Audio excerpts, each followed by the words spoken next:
Hello, my dear students and parents. Welcome to our Math Planet channel.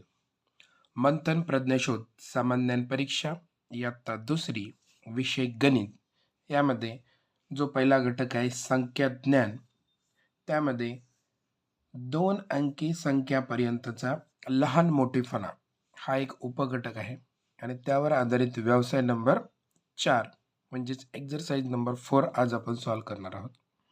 अतिशय सोपी exercise आहे ही आणि ही exercise solve करण्यापूर्वी आपल्याला काही 2-3 संकल्पना स्पष्ट असणं अतिशय महत्त्वाचं आहे. त्यामुळे आधी आपण त्या संकल्पना स्पष्ट करून घेऊया जेणेकरून मुलांना तो व्यवसाय सोडवताना आणि त्यावरील आधारित प्रश्नोत्तर सोडवताना अतिशय सहज आणि सोपेपणा जाईल. चला तर आपण त्या संकल्पना आधी पाहूया. हे पहा, तुमच्या पुढे मी अशा पद्धतीने काही संख्या आणि काही चिन्ह लिहिलेले आहेत. सर्वप्रथम त्या चिन्हांचा अर्थ आपण समजून घेऊया. पहा इथे हे जे चिन्ह आहे त्याला पेक्षा मोठे म्हणतात. म्हणजे 2 संख्यांची तुलना करताना हे चिन्ह वापरतात आणि पहिली संख्या जर मोठी असेल तर तिच्याकडे अशा पद्धतीने मोठं तोंड केलं जातं. तिला पेक्षा मोठे असं बोलतात. हे जे चिन्ह आहे त्याला पेक्षा लहान असं बोलतात. म्हणजे दुसरी संख्या मोठी असेल आणि पहिली संख्या लहान असेल तर त्या पहिल्या संख्येकडे अशा पद्धतीने हा अँगल केला जातो आणि मोठ्या संख्येकडे असं तोंड केलं जातं. तिसरं हे जे चिन्ह आहे त्याला इज इक्वल टू म्हणजे समानतेचं चिन्ह आहे, ते बरोबरचं साईन आहे. तर दोन्ही संख्या जर सारख्या असतील तर तिथे हे चिन्ह उपयोगात आणलं जातं. पहा खाली उदाहरण आहेत. 20 आणि 10 यांची तुलना करा आणि त्याच्यामध्ये मोठी कोणती संख्या आहे ते पहा. आता 20 आणि 10 मध्ये कोणती मोठी आहे? आता आपली मुलं दुसरीला आहेत त्याच्यामुळे संख्यांचा लहान मोठेपणा त्यांना व्यवस्थित माहिती आहे. तर 20 ही संख्या मोठी आहे. त्याच्यामुळे जी संख्या मोठी आहे तिच्याकडे आपण असं मोठं तोंड करणार आहोत, म्हणजे पेक्षा मोठे हे चिन्ह वापरणार आहोत. आणि जी संख्या लहान आहे त्याच्याकडे हा जो अँगलचा म्हणजे कोन आहे तो लक्षात ठेवा, म्हणजे आपला कोपर बनता येईल. आता 15 आणि 25 मध्ये मोठी कोणती आहे? तर 25 मोठी आहे. तर मोठेकडे मोठं तोंड आणि छोटेकडे हा कोपर. आणि 40 आणि 40 याच्यामध्ये दोन्ही पण संख्या सारख्या आहेत त्याच्यामुळे इथं आपण इज इक्वल टू म्हणजे बरोबरचं साईन वापरणार आहोत. तर इतकं ते सोपं आहे.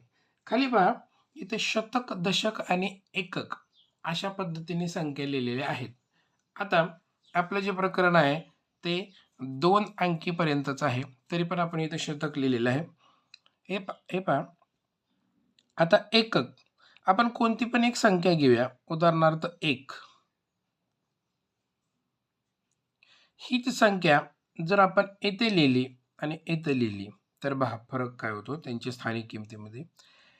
एकक हा 1 आहे तो तसाच लिहिला. दशकामध्ये जर 1 असेल आणि त्याच्यापुढं दशक नाव असेल, बघा 1 आणि द जर त्याच्यापुढे असेल तर आपण काय करायचं आहे, 1 शून्य द्यायचं आहे. आणि शतक नाव असेल तर 2 शून्य द्यायचे आहेत. म्हणजे इथून पुढे तुम्ही लक्षात काय ठेवणार आहेत, जिथं दशक नाव येईल तिथं आपण 1 शून्य देणार आहोत आणि जिथं शतक नाव येईल तिथे आपण 2 शून्य देणार आहोत. म्हणजे संख्या काहीही असली तरी आपण लक्षात ठेवायचं आहे दशक म्हणजे 1 शून्य आणि शतक म्हणजे 2 शून्य. ठीक आहे.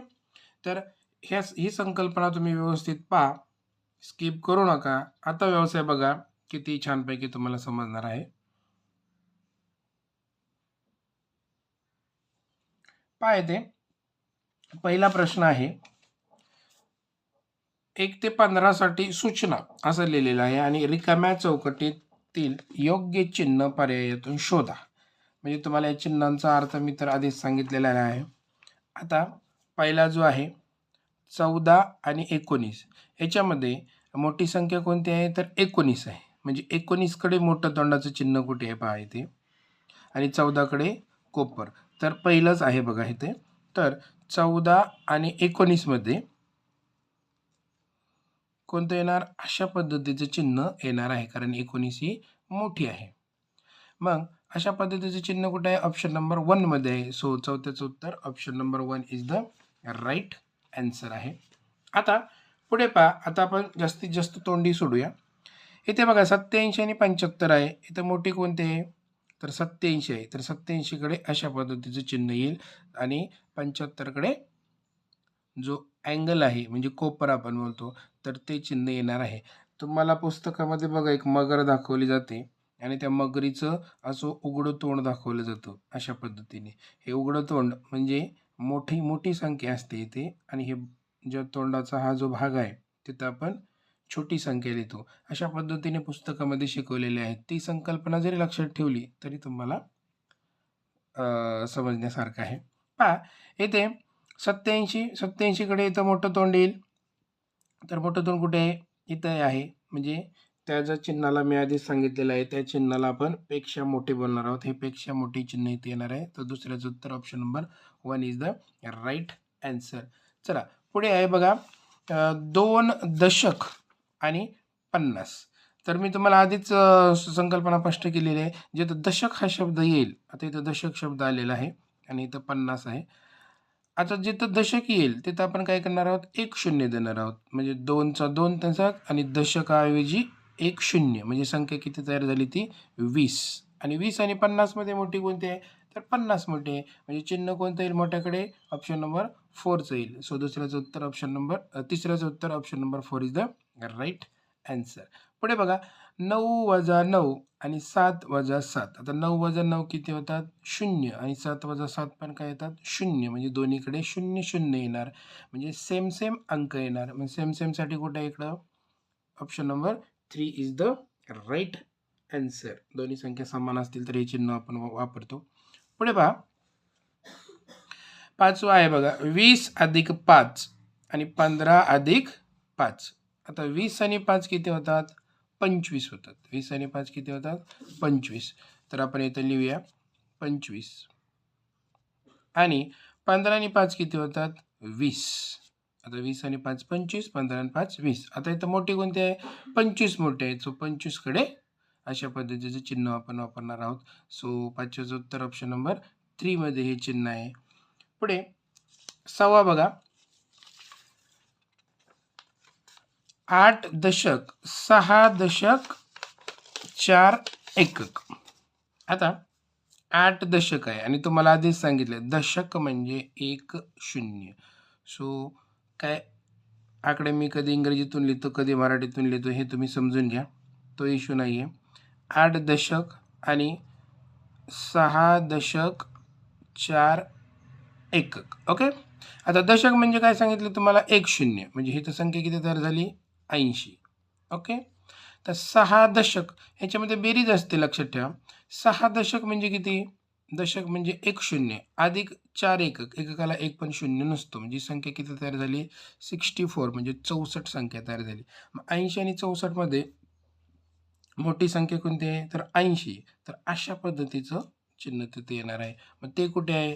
तर ते ऑप्शन नंबर 3 मध्ये आहे. तो 6व्याचं उत्तर option number 3 is the right answer. आता आपण 7वा उदाहरण पाहणार आहोत. पहा इथे 7व्यामध्ये काय दिलंय? 30 अधिक 20 किती होतात? 50. आणि इथे किती? 100 आहे. आता 50 आणि 100 मध्ये मोठा कोणता आहे? 100 मोठा आहे. मग 100 मोठा आहे त्याच्यामध्ये अशा पद्धतीचं चिन्ह येईल. सो 7व्याचं उत्तर option number 2 is the right answer. 8 बघा 1 शतक आणि तुम्हाला सांगितलंय शतकावरती किती शून्य असतात? 2 शून्य असतात. म्हणजे ही संख्या काय तयार होईल बघा इथं 1 शतक आणि पुढे बोललेले 10 दशक. तर शतक म्हणजे किती शून्य? 2 शून्य आणि 10 आहे तर 10 लिहिलं आणि दशक म्हणजे किती शून्य? तर 1 शून्य. म्हणजे ही पण संख्या 100 तयार झाली आणि ही पण संख्या 100 तयार झाली. म्हणजे सेम सेम संख्या तयार झाली आणि असं चिन्ह कुठं आहे? ऑप्शन नंबर 1 मध्ये आहे. सो 8व्याचं उत्तर option number 1 is the right answer. पुढे बघा आता हे आपण तोंडी सोडू. 80 एकक. एककाला एकही शून्य नसतो. त्याच्यामुळे ही संख्या 80च तयार होईल आणि 90 एकक म्हणजे ही संख्या 90च तयार होईल. म्हणजे 80 आणि 90 यामध्ये मोठा कोणता आहे? तर 90 मोठा आहे. त्याच्यामुळे हे चिन्ह तिथं येणार आहे. सो 9व्याचं उत्तर सुद्धा ऑप्शन नंबर 1 आहे. आता 10वा बघा. हा तर खूप सोपा आहे. 93 आणि 39 म्हणजे 93 आणि 39 याच्यामध्ये सुद्धा 93 म्हणजे 93 मोठा आहे.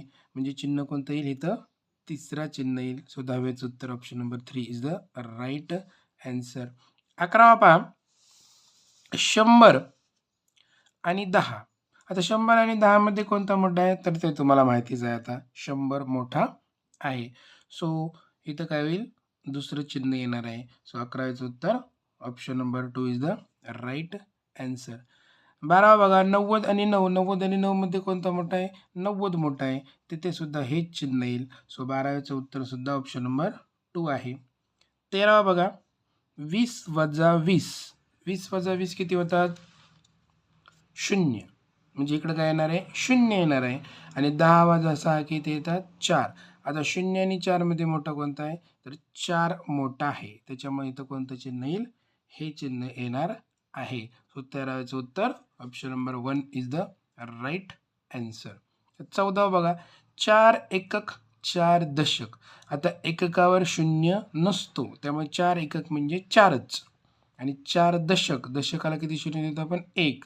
म्हणजे 4वर 1 0, 40. ही संख्या झाली 4, ही संख्या झाली 40. मग मोठी कोणती आहे? 40. सो इथं कोणतं चिन्ह येईल मोठ्याकडे? अशा पद्धतीचं चिन्ह येणार आहे. सो 14वेचं उत्तर option number 4 is the right answer. 15 बघा, 99 आणि 100. 99 आणि 100 मध्ये मोठं कोणतं आहे? तर तुम्ही काय करायचं आहे? हा जो प्रश्न आहे हा तुमच्यासाठी आपण देऊया.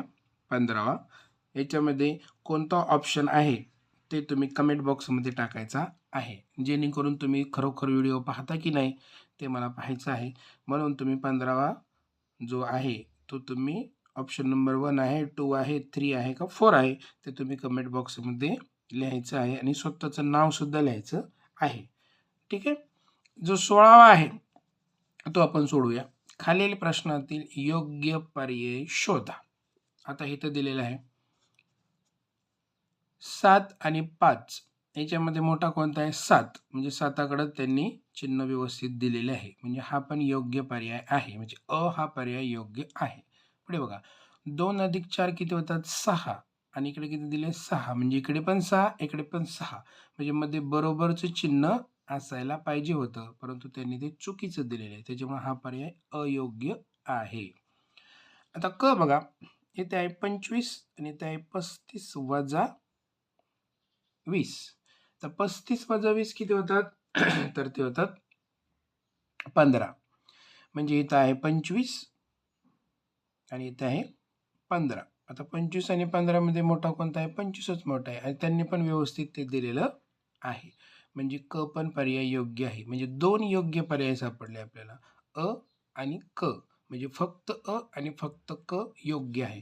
मग असा कुठं ऑप्शन आहे फक्त अ आणि फक्त क? तर आपण शोधूया. पहा इथं ऑप्शन नंबर 4 मध्ये फक्त अ व फक्त क. त्याच्यामुळे 16चं उत्तर ऑप्शन नंबर 4 आहे आणि option number 4 is the right answer. आशा करतो की हा व्हिडिओ आणि त्यातील ज्या संकल्पना आहेत ते तुम्हाला छानपैकी कळलेल्या असतील. व्हिडिओची सुरुवातीच्या संकल्पना जो स्पष्टीकरणाचा भाग आहे तो व्यवस्थित बघा, जेणेकरून मंथन या परीक्षेमध्ये आपला स्कोर छानपैकी होणार आहे. व्हिडिओ आवडला असेल तर लाईक करा आणि ज्या विद्यार्थ्यांना आवश्यकता आहे त्या विद्यार्थी व पालकांपर्यंत तो पोचवा.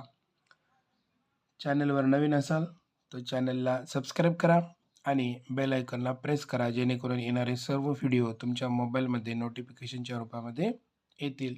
धन्यवाद.